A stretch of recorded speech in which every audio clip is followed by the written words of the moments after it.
पूरी दुनिया नए साल के जश्न में डूबी हुई है, लेकिन बहुत सारे लोग जानना चाहते हैं कि नया साल उनके लिए कैसा होगा, देश दुनिया के लिए कैसा होगा। बाबा वेंगा ने तो 2025 में धरती पर तबाही आने की आशंका जताई है, लेकिन राष्ट्रबोध में हम आपको 38 साल के एक ऐसे शख्स के बारे में बताने जा रहे हैं जिसने अब तक जो भी भविष्यवाणी की है सब सच निकली है। ये वही शख्स है जिसने पहली बार बताया था कि 2018 में कोरोना जैसी महामारी आने वाली है जिसमें लाखों लोग मारे जाएंगे। अब इसी शख्स ने 2025 के लिए भी भविष्यवाणियां की है, जिसे जानकर आप भी हैरान रह जाएंगे। लंदन के रहने वाले इस हिप्नोथेरेपिस्ट का नाम है निकोलस ओजुला, जिसने दुनिया को लेकर कई खतरनाक भविष्यवाणी की है। ओजुला ने कहा, 2025 में थर्ड वर्ल्ड वार होना तय है। यह एक ऐसा साल होगा जहां करुणा नहीं होगी।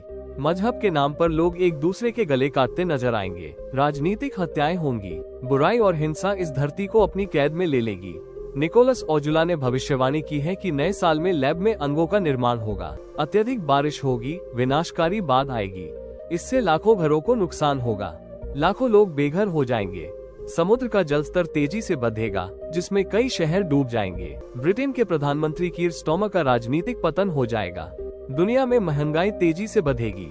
इतना ही नहीं, ब्रिटेन के प्रिंस विलियम और हैरी के बीच सुलह हो जाएगी। निकोलस ओजुला का दावा है कि जब वे 17 साल के थे तभी उनके सपने में कोई आता है और आगे के बारे में बता जाता है। उन्होंने अब तक जो भी भविष्यवाणी की है वो सब कुछ उसी सपने के आधार पर है। आपको यकीन नहीं होगा कि ओजुला ने ही अमेरिका के सबसे बड़े आंदोलनों में से एक black lives matter, Donald Trump की जीत, आर्टिफिशियल इंटेलिजेंस में वृद्धि, नोट्रे डेम आग, कोविड, रोबोट आर्मी के बारे में सटीक भविष्यवाणी की थी। ये सब अब तक सच साबित हुई है।